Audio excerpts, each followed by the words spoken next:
The train was heading home. My boyfriend's childhood friend couldn't get a ticket, so he forcibly took someone else's seat next to us. Just before the train departed, a plain-looking middle-aged woman stood beside them and said that was her seat. Neither of them planned to give it up. I forced my boyfriend to return the seat to its rightful owner. His childhood sweetheart, sulking in protest, stood the entire journey. She suffered a miscarriage and bled to death. He calmly arranged her funeral and then married me. But on the day I went into labor, bought me a standing ticket and forced me to endure 3 days and nights on the high-speed train. When he saw me bleeding profusely, he laughed with maniacal arrogance. Alice, this is what you owe Daisy Miller. If you had not stopped me that day, she wouldn't have died. When I opened my eyes again, my boyfriend was glaring furiously at that woman, ready to lash out. What he did not know was that the plain old-looking woman was the wife of the local underworld leader, someone known for treating his wife with possessive affection. Alice, can you please stop being so sensitive? Every time I'm with Daisy, don't interfere. She's pregnant, and she must sit here. Larry Jones whispered, warning me. His voice snapped me back to reality. I glanced at the embarrassed, middle-aged woman standing next to the seat and at my own hand, already stretched out to stop him. That was when I realized I had truly been reborn. My friend is pregnant, so why don't you give up your seat for her? You look perfectly healthy. It'll be okay to stand for a while, Larry urged. His words brought me back to my senses. Daisy, who had been silent beside us, glanced at me, then gently tugged Larry's sleeve. Larry, I think Alice is a bit upset. Don't fight because of me. If it's really too much, I'll just stand the whole way. She put on the same stubborn expression she'd used in my previous life and began to rise as she spoke. Clearly, Larry had a seat. If Daisy truly felt uncomfortable, Nancy could have sat in Larry's seat. But Daisy insisted on standing out of spite and used my anger as an excuse to demand that Larry vent on me. This time around, I wouldn't be so foolish. I remembered how affectionate the underworld leader had been toward his wife in my past life, and I couldn't help but smile. Then I looked at Larry, who was glaring at me, and said calmly, I am not angry. Go ahead. You two can do whatever you want. It has nothing to do with me. I sat down on my seat and put on my earphones. Larry was too stunned to react at first, but before long he lost the energy to care for me anymore. That was when the middle-aged woman took the opportunity. When Daisy got up to put her bag in the seat, Larry's face darkened. He grabbed the woman's bag and slammed it onto the floor. What do you think you're doing? Didn't you hear me? My friend is pregnant. Can't you just give up your seat? How can you be so rude? Seeing her bag thrown to the floor, the woman grew frantic. Her voice cracked with tears. This bag holds free-range eggs I brought from the countryside for my husband. If you threw it like that, the eggs must be all broken. She bent clumsily to open the bag, and a pungent fishy stench assaulted our noses. Sure enough, the entire bag of eggs had shattered into a yellowish mess that began to leak onto the crowded floor. People nearby covered their mouths and stepped aside. When Daisy saw the scene, she turned away and, wretched, if they're broken, so be it. They weren't worth much anyway. As compensation, I'll give you some money. And buy this seat too. Larry pulled out $75,000 and threw it into the egg liquid. The woman picked the money up, one by one, and placed it on the small table in front of Daisy. Young man, I don't want your money. I just want my seat back. I had surgery on my leg and can't stand for long. My husband fought for this seat for 3 days and nights. I won't trade it for any amount of money. When Daisy looked at the bills now, covered with egg, she began to retch. Again, pinching her fingers, she pushed the money to the floor and grabbed Larry's hand. Forget it, Larry. I'm not sitting here. It's too dirty and troublesome. Daisy stood. Larry coaxed her gently to sit again, his eyes full of tenderness. But when he looked at the woman, his gaze burned with fury. He grabbed the woman's collar and roared. You said you had leg surgery. Show me proof. I think you just don't want to give up your seat for a pregnant woman. Is it because you've never been a mother and you're jealous? I don't understand how you could be so heartless. Passengers rushed to intervene. Annie, you look like you've worked hard all your life. Surely you could stand for a while. The young lady is delicate and she's pregnant. Just give her your seat. Yeah, life's tough for everyone out here. Don't be so petty. Suddenly, I recalled seeing this woman stumble slightly when exiting the station in my past life. Maybe she was telling the truth. When I remembered the little girl who offered her seat to my mother at the hospital last year. My heart softened this time. I had not asked Larry to give up his seat, so surely I could give up mine. I took off my headphones and waved to the woman. Miss, come here. Sit over here. She refused and waved her hands, but I pulled her down into my seat. Seat, I'm tired from sitting too long. You rest. I'll tell you when I get tired. The woman looked at me, and the tears she'd been holding finally fell. She wiped her egg-covered hands on her clothes and took my hands. Young lady, I don't have any money. I know I can't repay this kindness, but when we get off the train and I see my husband, he'll thank you properly. I smiled politely and turned toward the passage between the cars. Part of the reason was that I feared she would feel uneasy sitting while I stood. Another was that I refused to see Daisy's deadpan expression any longer. Since I had given up the seat, I thought, though Daisy had been difficult, nothing could go wrong. But just 2 stops later, another loud commotion erupted. Before I could figure out what was happening, Larry found me in the connecting passageway, grabbed my wrist, and pulled me back to the seats. Alice, since this is your seat, you decide. Tell me, should Daisy have it or that disgusting old woman? I glanced at Daisy. She was clutching her stomach and wailing. Larry, it hurts. It hurts so bad. Without waiting for my answer, Larry stepped forward and began shoving the woman seated in my spot. What are you still doing here? Get up. Can't you see my friend is in pain? She needs to lie down. Get out now. The woman rubbed her knees and glanced at me. When Larry saw this, he pushed her harder. What are you looking at? That's my girlfriend. I have the final say in her affairs. Get up. I'm warning you. Don't force me to fight you. After dating Larry for 8 years, he had never behaved like this toward me. When I thought about how he had killed me and my unborn child for Daisy in my previous life, I shoved him away from the woman. Who told you you're in charge of my affairs? This is my seat. I decide who sits here today. This seat belongs to this lady. No one is taking it from her. Larry stared at me in utter shock. Alice, are you crazy? She's just some stranger we met on the train. Are you really fighting me over a seat for a stranger? Let me set you straight. I'm not fighting you for your seat. This seat was mine to begin with. A mocking smile touched his lips. Alice, what's the point of playing word games? Didn't you see? Daisy has a stomach ache. All she wants is to lie down. If she wants to lie down, she should buy a sleeper ticket. This is a hard seat. You can't lie down here. Not this again. Can you stop acting so angry whenever Daisy is involved? I've told you countless times. We're just friends. Can you please stop being so petty? Larry, are you out of your mind? You guys snatched my seat first, okay? I was only defending my rights, so why is it suddenly my fault? Daisy's tearful moans sent Larry into a frenzy. He no longer cared to argue with me. He shoved me aside with brute force, grabbed the woman by the collar, and flung her out. When my back slammed into the armrest of the opposite seat, a sharp, piercing pain shot through my spine. The woman crumpled to the floor. Her loose pants slid down to her knees, revealing a scar running from her knee to her Achilles tendon. She curled up, clutching her calf, sweat beading on her forehead. It was a stark contrast to Daisy, who had been moaning but still wore a rosy complexion. I knew the woman was in excruciating pain, so I forced myself to stunt. I pointed at the wound on her leg, looked at Larry, and said urgently, Larry, do you have any conscience? Look at this woman's leg. She really had surgery. Do you think it's okay to treat her this way? Get out of my seat or I'll call the train attendant. I rubbed my lower back, aching from the collision, and wait to him. Stand up. Quickly. Go to customer service and call a doctor to check this woman. Recalling Larry's resentment toward me in my previous life because of Daisy, I added, and while you're at it, help Daisy find another seat. Before I could finish, Larry sprang up, yanked my clothes, snatched my phone, stomped on it, and slapped me. Alice, if I don't teach you a lesson, you'll never know your place. Daisy doesn't need another seat. She is staying right here. As for that idiot, whether she lives or dies is none of my business. The woman took a long moment to sit up on the floor. She then looked at him and spoke slowly. Young man, we're almost at the stop. Give me back my seat. My husband promised to pick me up today. He has a temper. If he sees me treated unfairly, he'll lash out at you.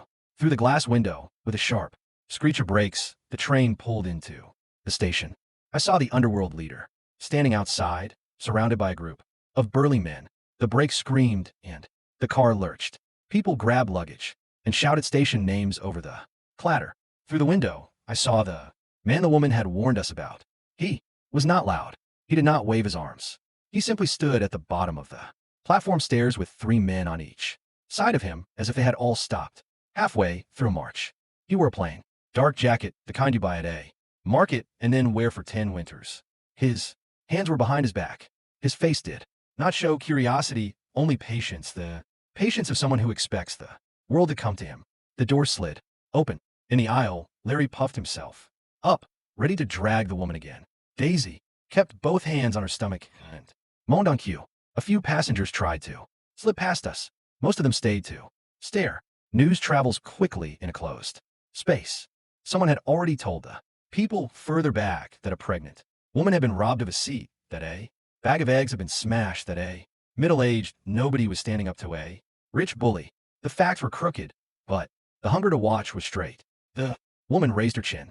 She eased herself up from the floor, testing her weight, like someone who knows the map of her own pain.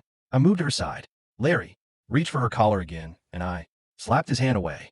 He glared at me, as if I had broken a law that only he knew existed. Do not touch her, I said. You have done enough. He laughed. You think I'm afraid of her? Husband, my friend, is pregnant. I will count to 3. If this old woman does not move, I will carry her and toss her on the platform. Count to 3 then, I said, but you will not lay a finger on her again. He opened his mouth to start the count just as the platform agent stepped into the car with 2 train attendants in beige vests.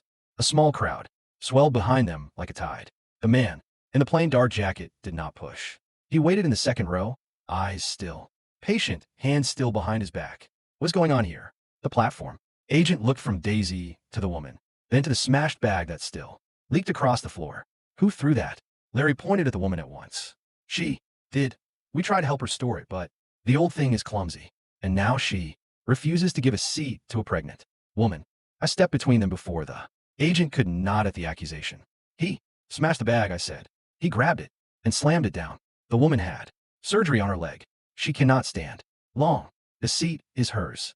I gave her mine because his friend refused to sit in his. The agent looked at the woman. Her face was gray, but her voice was steady. I have the ticket. I had surgery. My husband waited for this seat for 3 days and nights. We only want what we paid for. We do not want trouble. The agent turned to Larry. Did you throw her bag? Larry lifted his chin. I offered money. I offered to buy the seat. People like her can use the money more. This is just a matter of who needs it most. He does not get to buy what is not for sale, I said. Return her seat to her. Clean the floor. Apologize. A laugh rippled through the doorway. The men in dark jackets stepped aside, and the patient man finally entered. He did not need to ask which woman was his wife. He looked once, and all the anger he had saved up poured into his eyes. Without making a sound, Martha, he said. The woman took a breath and straightened her blouse out of habit, as if she could fix her dignity by smoothing cloth. I am fine, she said. I'm only tired. The man looked down at the egg mess, then at the bills that lay half glued to the floor by yoke. He did not pick up a single one. He lifted his face to Larry. Which hand did you use? Larry blinked. What? Which hand did you use to throw my wife's bag? The man repeated, gentle as a teacher with a stubborn child. Larry sneered. Are you deaf? I said I offered money. Do you see all this? I can pay your whole family to stand the next time. The agent shot me a look that said, please help me, because he had seen this kind of storm before. He did not get paid enough to stand in the center of it. I stepped toward the man. Sir, I said I saw everything. Your wife did nothing wrong. She had the seat. This man tried to take it for his friend. He broke the eggs. He also grabbed your wife's collar. He pushed her. He threatened her. I can give a statement. The man's eyes met mine. There was a second of calculation, not distrust. He saw I did not flinch when he looked at me. He put a palm over his chest and inclined his head. Thank you, Mississippi. He snapped his fingers once, not loud. One of his men handed him a neatly folded cloth from a plastic bag. The man in the plain jacket knelt and cleaned the floor himself. He did not rush. He did not hand the cloth to anyone else. He wiped and wrung and wiped again until the last streak of yolk was gone. The crowd fell quiet. Even Daisy forgot to moan. When he stood, he laid the wet cloth over the heap of ruined shells, as if tucking them into sleep. He looked at Larry once more. Now which hand? Larry made his mistake then. He laughed again and reached as if to shove the old woman a second time. The man's hand moved faster than a thought. He caught Larry's wrist, twisted it, and set it down on the small fold-out table so gently it looked like kindness. Larry gasped, then hissed, then went silent. The man pressed 2 knuckles on a nerve in the forearm. Larry's fingers opened of their own accord like a child's when a parent asks to see what he is hiding. The man's voice stayed calm. You threw my wife's food. You slapped the phone out of a girl's hand. You tried to remove a woman from a seat she owned. You talk as if money can repair any insult. Here is a lesson for free. The law says the seat is hers. Manners say the same. My house says more than both. One of the attendants stepped forward with alarm. Sir, please. We cannot allow violence on the platform. The man lifted his hand.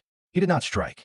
He did not need to. He placed Larry's palm flat on the table, laid his own palm on top, and bent until his mouth was an inch from Larry's ear. You will apologize to my wife, he said. You will replace the eggs. You will pay for the phone you smashed. You will kneel here and say the word you should have said the first minute you laid eyes on her. Larry spat a no into the air. His bravado wobbled when a man's fingers shifted and pain welled up his arm like hot water. Daisy tried to stand and staggered back down. On cue, clutching her stomach as if squeezing it would make the scene more convincing. Her eyes flicked to the crowd, counting sympathizers like a cashier counting bills. A few murmured that the man should not go too far. A few whispered that the boy deserved worse. Most waited to see who would win. I took a breath. Sir, I said to the man, let the police handle the rest. There are cameras. There are witnesses. Your wife needs to sit and raise her leg. Please, for her. He looked at his wife, then at me, and for the second time he inclined his head. He let go of Larry's wrist. The tendons flickered as blood rushed back. Larry staggered. Sweat had made his hair stick to his forehead. His mouth opened and closed without words. A fish dumped on a dock. Apologize, I said. Larry stared at me as if I were a traitor. His pride pulled him one way. The pain in his arm pulled him the other. Daisy chose for him. Larry, she said in a soft voice meant for the crowd. Let it go. My stomach hurts. I do not want to see you injured. Please, for our baby. The man's eyes slid to Daisy the way a doctor glances at a patient who was pretending to cough. He said nothing. He looked back at his wife and pointed to the seat that was always hers. Sit, Martha. Rest. He turned to me. Sit here beside her. I will talk to the agent. I did as he asked. The seat across from us was empty, but I chose the place at Martha's side. She put one hand on mine for a second. Her fingers were cold, then warm, as if a decision had been made inside her blood. The agent made several calls at once. The train attendants moved the crowd too. Steps back. The men in dark jackets did not posture. They formed a loose fence with their shoulders and kept their hands in view, which was its own kind of message. Larry stood at the edge of that fence, teetering between apology and exprusio. He looked at Daisy for a cue. Daisy looked to the crowd. The crowd looked to the man in the plain jacket. Railway police arrived with the next wave of passengers. They took down names, tickets, times. They asked me what I had seen. I told them. They asked Martha about her leg. She lifted the loose fabric of her pant leg and showed the scar without shame. The nearest officer winced. He had seen such scars before. He called for a medical tech. Daisy tried to move her performance upstage. Officer, she said, I really am in pain. I am pregnant. We only wanted a place to sit for a few minutes. Look at my face. I am pale. You have lipstick on. Your teeth, the woman behind her said, not unkindly. Maybe do not bite your lips so hard. Daisy flushed and dabbed at her mouth. Larry snarled and would have shoved the woman of 2 policemen, had not stepped between them. The man in the plain jacket finally gave his name to the officers. He did not say, underworld leader. He did not need to. Half the platform already knew him. The other half learned by the way the officer's ears tilted forward when he spoke. Gideon Pike, he said. My wife is Martha. She had surgery on her leg. We bought this seat. We will be going home.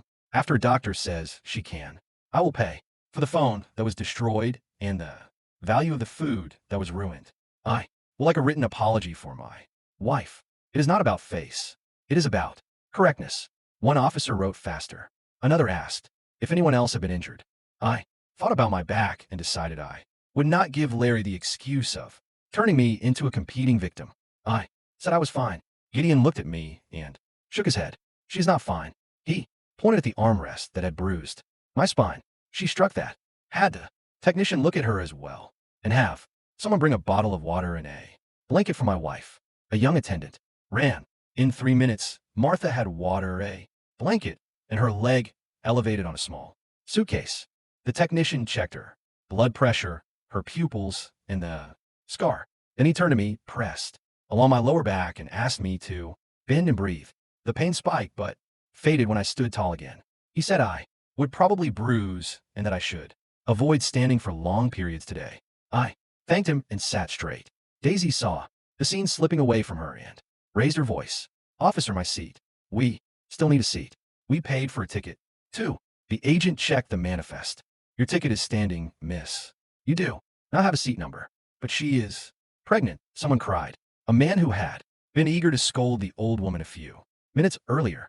Give her something. She is delicate. The agent nodded. We will prioritize a seat for pregnant passengers if any open up. For now, she will need to remain where her ticket allows. Daisy dabbed at her eyes. Larry made a choice. He lunged toward me, not the old woman this time, because in his story, it was my refusal that had started the chain of humiliations that now pinned him down. Gideon did not have to lift a finger. 2 officers caught Larry by the elbows before he reached me. He thrashed, then sagged when handcuffs flashed silver in the air. Daisy shrieked Larry's name and clutched her stomach with both hands again.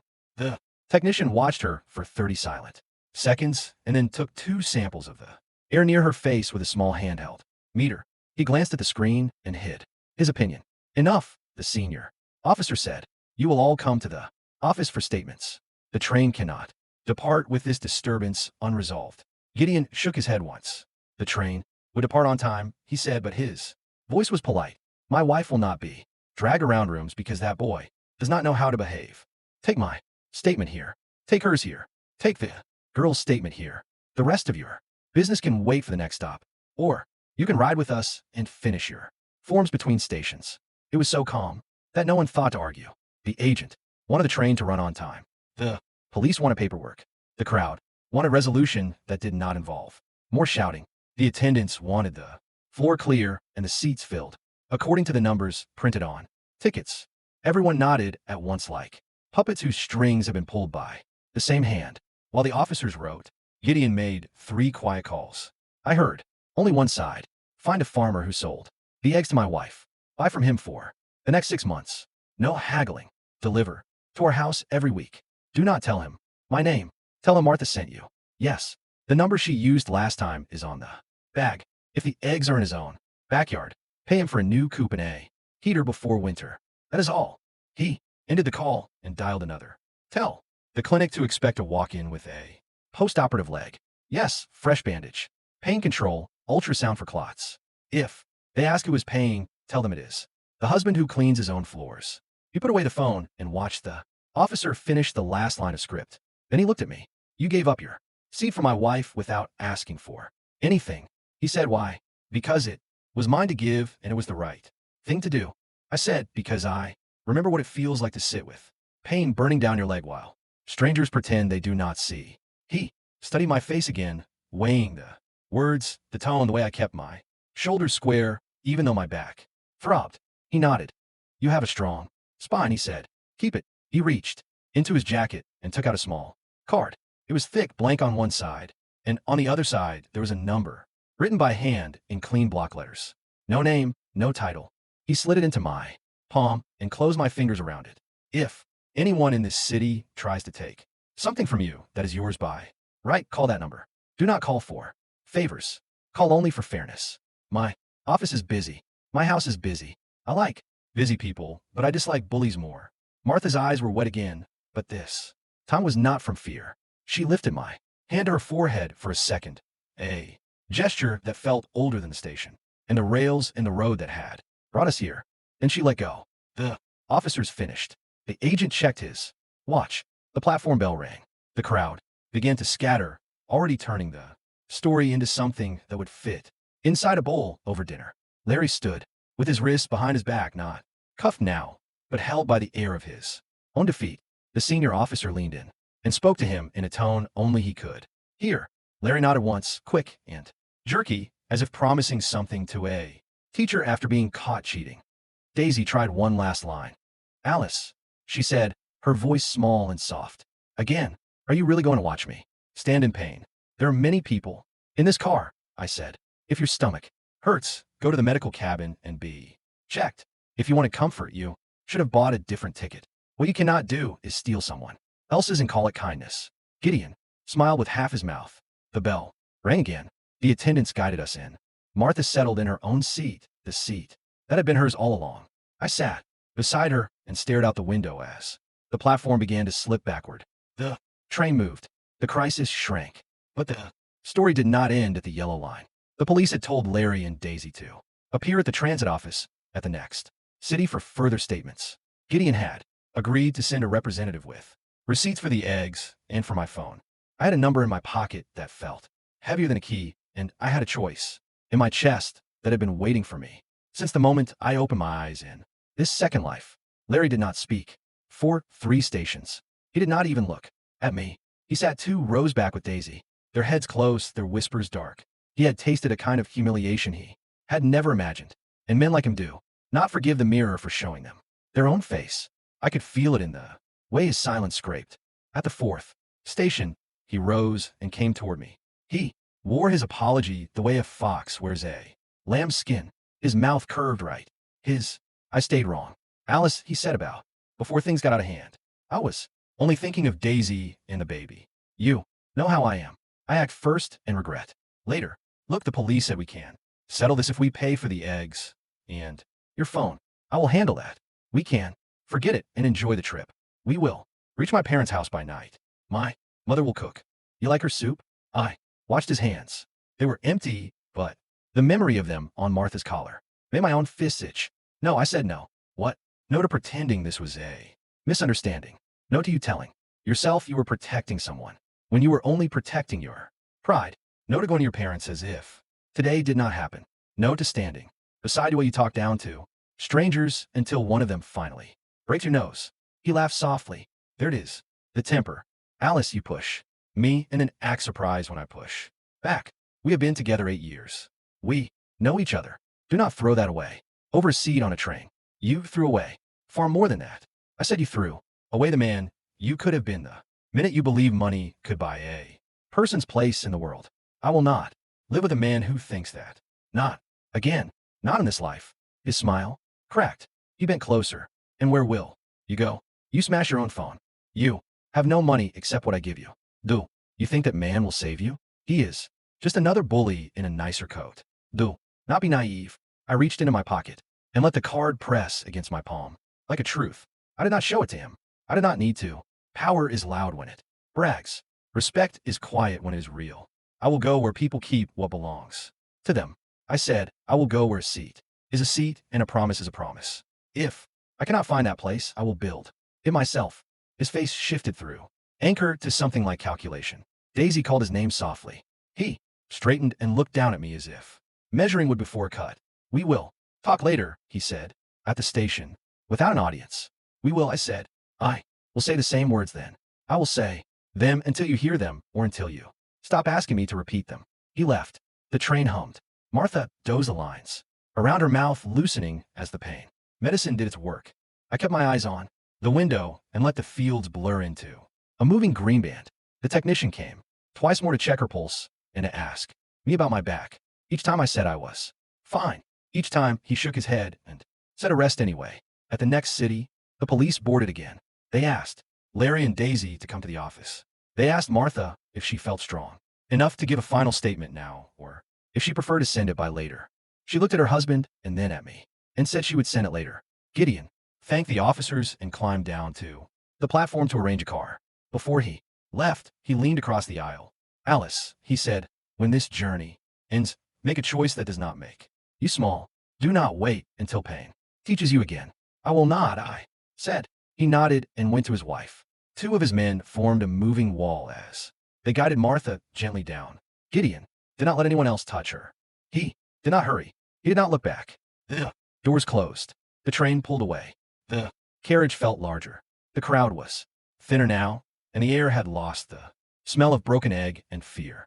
I breathed deep and counted the stations left before the next fork in my life. In my first life, I had gone on to Larry's Parents' house after a different train. In a different humiliation. I had smiled through dinner to keep the peace, worn politeness like heavy jewelry, and told myself sacrifice was love. In that life, I had learned too late that sacrifice without respect is just another word for surrender. In this life, I would still go to that house, but I would not go as a girl hoping for approval. I would go as a woman who had found her spine again on the hard seat. Between stations, I would look Larry's mother in the eye. I would look Larry's father in the eye. I would lay the truth on the table like bread. Take it or leave it, I would say without raising my voice. But I will not starve again. At dusk, the sky went the color of old copper. The train rolled into the valley that led to Larry's hometown. The station roof flashed once in the last sunlight and then went dull. A coin turned over in a palm. Daisy stood and fixed her hair. Larry checked his reflection in the dark window and smoothed his shirt. He turned to me with a smile he used for my parents, for waiters, for anyone he wished to disarm. With charm, it slid off my face like oil on water. Ready, he said. Very, I said. We stepped onto the platform. A wind from the river ran along the tracks and lifted the hair at the back of my neck. Like a warning, Larry did not feel it. He walked fast. Daisy trotted to keep up. I followed 3 steps behind and did not try to close the distance. At the exit gate, an officer waited with a clipboard and a formal notice. Larry Jones, it read, must present himself at the transit office within 24 hours to pay administrative fines for disorderly conduct, to compensate for property destroyed, and to sign an apology. Failure to comply will result in a ban on rail travel for 1 year. I watched him read it. He did not look up. He folded the paper and put it in his back pocket without a word. Outside the station, a driver held a cardboard sign with Larry's surname on it. He had been sent by Larry's parents. The car smelled of air freshener and upholstery polish. The driver tried to make small talk and gave up when no one answered. The town slid by a catalog of my first life, small compromises and silent tears. I saw the clinic where I had sat while Daisy had her checkups. I saw the cafe where Larry had first told me that I was overreacting when I asked him not to hold Daisy's hand in public. I saw the river path where I had once walked alone to calm myself and had gone home to apologize for making him worry. We turned into the street lined with plane trees. Larry's parents' house stood at the end, white and tidy, the garden trimmed to look effortless. A woman stood in the doorway, wiping her hands on a towel. Her face was joyous until she saw me. Then it cooled. She opened her arms for Daisy. She left mine at my sides. Welcome home, she said to Larry. Oh, Daisy, you poor thing. You look pale. Come in and sit. Alice, help with the bags, will you? No, I said. Her head lifted half an inch. Excuse me. No, I said again with the same voice I had used with Gideon, with the same steady breath. Daisy will carry her own bag. Larry will carry his. I will carry mine, and we will all carry our own choices. Larry's mother stared at me the way people stare at a stray dog that has wandered into a dining room. Larry opened his mouth. I did not wait for his words. I have something to say, I told him. We will eat after I say it. And after I say it, if you do not like what you hear, I will pick up my bag and go. If you do like what you hear, I will still pick up my bag and go, because liking it will not be enough. Doing it will. Larry's father stepped into the hallway, drawn by the sound of a tone he did not recognize. The wind from the river found us again, even inside the neat little house, and I felt my spine lengthen as if someone had tied a thread at the crown of my head and lifted. I had been reborn once on a hospital bed. I had been reborn again on a train seat. I was ready to be reborn a third time in a doorway with a bag in my hand and the truth in my mouth. What I said next would decide the shape of the remaining journey, and for the first time in 8 years, the decision would be mine. The silence in the doorway stretched it until it felt like another wall. Larry's mother stood with the towel still clenched between her hands, staring at me as though I had spoken in another language. Larry shifted beside her, the polite smile draining from his face. Daisy hovered behind him, pale and trembling in practiced fragility. You have something to say? His father finally asked. His tone was steady, but his eyes were sharp, the kind of man who measured authority by volume and control. Yes, I said, and I'd like you all to listen before you decide how to react. Larry laughed under his breath. Alice, don't start a scene. My parents just got home from a long day. I looked at him, my voice calm. Larry, you've Been starting scenes all your life. I'm just ending one. His father frowned. Watch your tone, young lady. I said for 8 years. And that's why I'm speaking now. For a moment, no one moved. Outside, the wind rustled through the plane trees, scattering the dry leaves down the walkway. I could still feel the faint ache in my back from where Larry had shoved me on the train. But pain had a strange way of sharpening resolve instead of dulling it. I'm leaving, I said simply. Larry blinked, as if the word didn't register. Leaving? What are you talking about? I'm done, I continued. With you, with pretending that love means surrender, with believing that loyalty means silence. Daisy's lips parted. Alice, please don't say that. Yui kotea. Off. Don't get to speak. My tone was low, but it silenced the room. You stood there and watched everything happen. Today, you let him humiliate that woman, then me, and you never said a word. In my last life, you didn't just stand by. You encouraged it. This time you'll live with the weight of your own cowardice. Larry's mother gasped. What are you saying? Last life. Are you delirious? I mean that I've already lived through the consequences of trusting this family. I said steady. I won't repeat it. Larry's father's brows furrowed. You're being dramatic. You think you could just walk out after all we've done for you? I smiled, but there was no warmth in it. What you've done for me.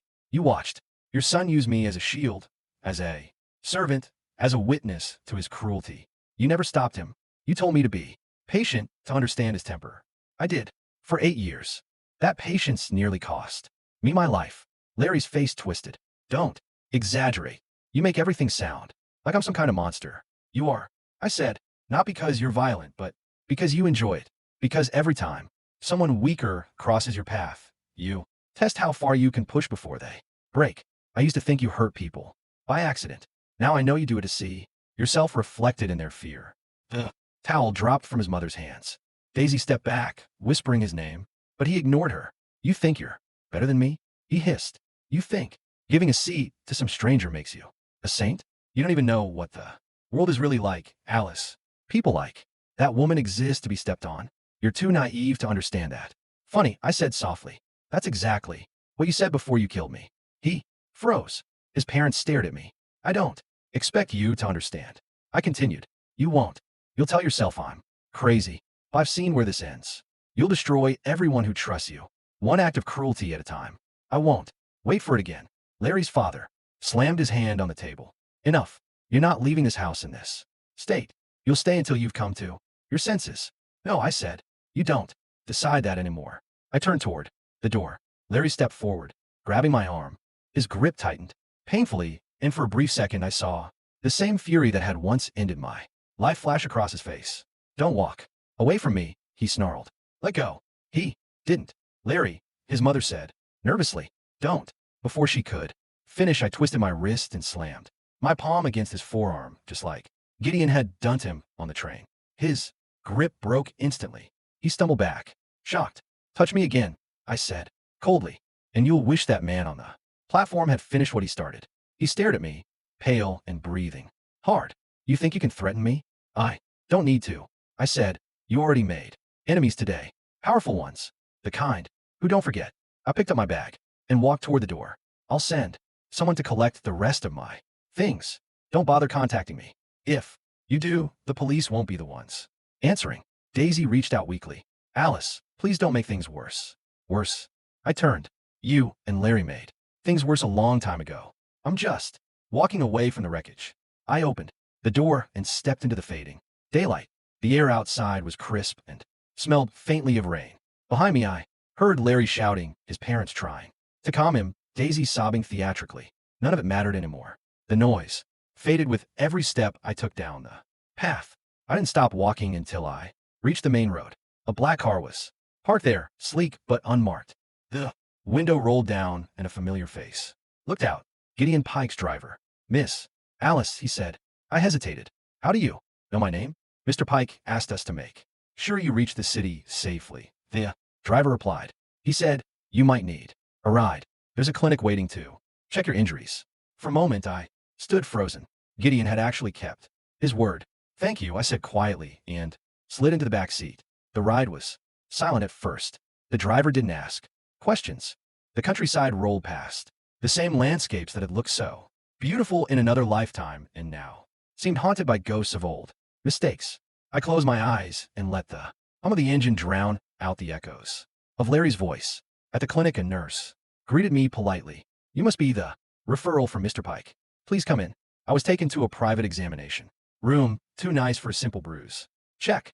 The nurse worked quickly and efficiently, applying ointment to my back and wrapping it with gentle precision. "Nothing broken," she said, "but the muscles are strained. You'll need rest."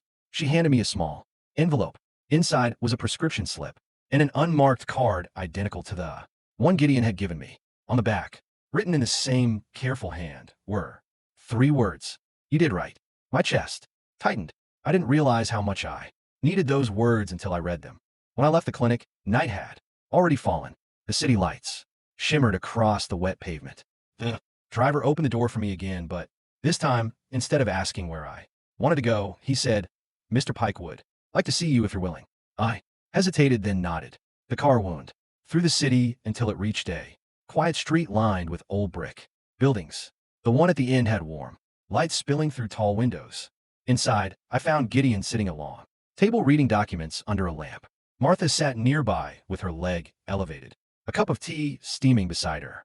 She smiled when she saw me. "You made it," she said softly. "I did," I said. Gideon gestured to a chair. "Seat, Miss Eddies." I obeyed. "I wanted to thank you properly," he said, "not for what happened on the train, but for how you handled yourself after. Most people, when faced with cruelty, either break or become cruel themselves. You did neither." "I didn't do it for thanks," I said. "I just couldn't watch it happen again." "Again?" Martha asked gently. I hesitated, then smiled faintly. "Let's just say I've lived long enough to know the pattern." Gideon leaned back. "Then perhaps it's time to change the pattern." He opened a drawer and slid a file across the table toward me. "You have no family nearby, no stable job, and for what my people found, a degree in design you never got to use. Am I right?" My heart skipped. "You investigated me. I look after those who stand by my wife," he said simply. "I also recognize potential when I see it. I own several businesses, legitimate ones," he added with a wry smile. "One of them is in need of someone with your eye for detail and sense of justice. The pay is fair. The people are loyal, and no one will ever shove you out of your seat." Again, I stared at him. "You're offering me a job. I'm offering you a new start," Gideon said. "You've already proven your worth in the only test that matters: integrity under pressure." Martha reached across the table and took my hand. "Please accept, dear. Sometimes the world gives us second chances when we least expect them." I thought of the train, the smell of broken eggs, Larry's laughter, Daisy's fake tears, and the way the crowd had turned against a woman who simply wanted a rightful place. Then I thought of Gideon kneeling to clean the floor, of Martha's quiet dignity, and of the card in my pocket that read, "Did right." "All right," I said. "I'll accept." Gideon nodded once, satisfied. "Good. Then rest tonight. Tomorrow you'll begin again." As I left their home that night, the rain had stopped. The street was slick and glistening under the amber street lights. For the first time in years, I felt like the ground beneath my feet belonged to me. Still, somewhere deep inside, I knew the story wasn't over. Larry wouldn't let it be. And as much as I wanted peace, I could already sense the shadow of his next mistake. Something darker, something desperate, waiting just beyond the horizon. But this time, I wouldn't face it as a victim. This time, I'd face it standing tall. The morning sun slipped through the curtains of my small apartment, the one Gideon had arranged for me near his office. It was quiet except for the hum of the city below. For the first time in years, I woke without dread. The bruises on my back had faded to pale yellow. The pain in my chest, the one that came from 8 years of submission, was finally gone. Martha called every few days to check on me. She sent soup, tea, and messages that always ended with, "Rest easy, child. You're safe now." Gideon treated me like a younger colleague, not a subordinate. At work, I handled designs for his new project, a small initiative to rebuild rural homes destroyed by storms. He said it was Martha's idea. She wanted the countryside that raised her to have roofs that wouldn't leak in the rain. Life began to feel simple. Again, I stopped flinching at raised voices, stopped apologizing for existing, and started breathing like I belonged. But peace, I learned, is not the same as closure. Because 3 weeks later, Larry found me. It was late evening. I was walking home from work, my umbrella catching the drizzle when a black sedan pulled up beside me. The window rolled down. "Get in," Larry said. I froze. His face looked thinner, his eyes hollowed out by sleepless nights. I turned to leave, but he stepped out, blocking my path. "Alice, please, just 5 minutes. I only want to talk." "No," I said. "There's nothing left to say." He laughed, weakly. "You think you can just erase me? After everything?" "Already did," I said. His hand shot out, gripping my arm. "Don't walk away again." Before I could respond, another voice cut through. The rain, steady, cold, unmistakable. "Let her go." Gideon stood under the street light, an umbrella in one hand, his other hand in his coat pocket. Behind him, 2 of his men lingered in the shadows. Larry released me. Instantly, his arrogance draining as recognition dawned. "You," he hissed. "You set her up, didn't you? You think you can scare me with your goons?" "I don't need to scare you," Gideon said. "You're already afraid. You just haven't admitted it yet." Larry's voice trembled with desperate bravado. "I lost my job because of that scene on the train. The video went viral. People are calling me a monster. My family's reputation is ruined." "You ruined it yourself," I said quietly. "You humiliated me," he shouted. "You made me look weak. You made yourself look cruel," I said. "There's a difference." He took a step toward me, but Gideon's men moved at once. The sound of their boots on wet pavement was enough to stop him. Gideon didn't raise his voice. "You'll go back to your car," he said. "You'll drive away and never come near her again. If you so much as send a message, I'll consider it harassment. If you touch her again, I'll consider it war. And unlike you, Mr. Jones, I don't bluff." Larry glared, then laughed bitterly. "You think you can protect her forever? People like you always fall." Gideon tilted his head slightly. "Maybe, but if I fall, I won't drag innocent women down with me." The street went silent except for the rain. Larry's face twisted with hatred. "This isn't over." "It is," I said. "You just can't stand that you lost to someone who refused to hate you back." He looked at me one last time, eyes sharp and wild, then turned and stalked toward his car. The door slammed. The sedan disappeared into the night, tires hissing against the wet road. I stood there shaking. Gideon closed his umbrella and handed it to me. "You handled yourself well," he said. "I didn't do anything," I said, my voice trembling. "You didn't beg," replied. "That's more than most would manage." He walked me home that night. Neither of us spoke much. When we reached my building, he paused at the entrance. "Miss Alice," he said quietly, "you did what most people spend their whole lives trying to do. You stopped the cycle. You didn't let cruelty turn you cruel." I nodded. "Thank you for everything." He smiled faintly. "Thank Martha." She says, "Every act of kindness multiplies when someone survives to pass it on." Then he left. 2 months passed. Larry never returned. Word reached me through a mutual acquaintance that he'd left the country after being fired and fined for multiple charges: harassment, fraud, and assault. Daisy had broken up with him when she realized the scandal wasn't going away. I didn't celebrate. Some things end quietly, not with revenge, but with relief. That winter, Martha's health declined, and I often visited her. She said she wanted to see snowfall one last time. We sat by her window together, drinking tea while the flakes drifted past the glass. "You remind me of my younger self," she told me. "Back then I thought strength meant never crying. But I was wrong. Real strength is being able to walk away from people who refuse to grow." She passed away peacefully in her sleep 2 weeks later. Gideon was silent through the funeral, stoic until the very end. Before I left, he pressed a small envelope into my hand. Inside was a deed.